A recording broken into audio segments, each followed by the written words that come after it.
હાજી શું આપનું નામ અને હોદ્દો?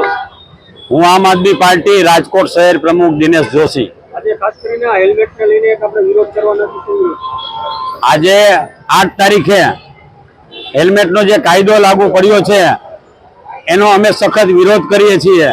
કારણ કે જે લોકોને તકલીફ પડતો કાયદો હોય એ કાયદાને માન ન આપવું એ અમારું માનવું છે. ને ગાંધી બાપુ કહી ગયા છે કે ગાંધી ચિંધ્યા રાહે હાલું, જે કાયદો બરાબર નથી એને માન ન આપવું જોઈએ. અને સાથે સાથે આ પોલીસ ખાતા અને કમિશનર ભાજપ અને વાલા થવા માટે આજે ઉપર નાટક કરી રહ્યા છે. દર વર્ષે આવો કાયદો આવે જ છે અને આ કાયદો માત્ર ને માત્ર 1 વર્ષમાં 2 વાર આવે છે. કારણ કે સરકારની તેજુરી ભરવી હોય એટલે આ કાયદો આવે છે. શા માટે? કે ભાઈ ચૂંટણી લક્ષી એના ફંડ ભેગા થઈ જાય એટલે આની પહેલા અનેક વાર આવ્યા છે, વર્ષમાં 2 વાર આવ્યા છે.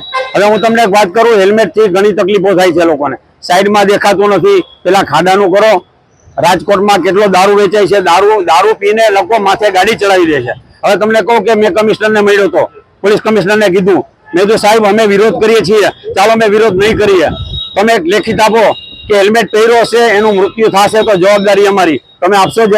જવાબદારી લ્યો છો? તો કે અમે કોઈ જવાબદારી ન લઈ. એને ના પડ્યા પછી 3-4 લોકોના મૃત્યુ થયા. છાતી માથે બસ ફરી ગઈ. હેલ્મેટનું શું આવે? હવે લોકો બખ્તર પહેરીને ફરે. હું તમને એમ કહેવા માંગુ છું કે કમિશનરના કાયદાનો કોઈ અમલ નથી કરતું. નંબરવાળી ટ્રકો કેટલી ફરે છે, ઓવરલોડ ગાડી હોય છે, રેતી ભરેલી હોય છે, એમાં કોઈ જાતના નંબર ન હોય કારણ કે હપ્તા પહોંચતા હોય છે.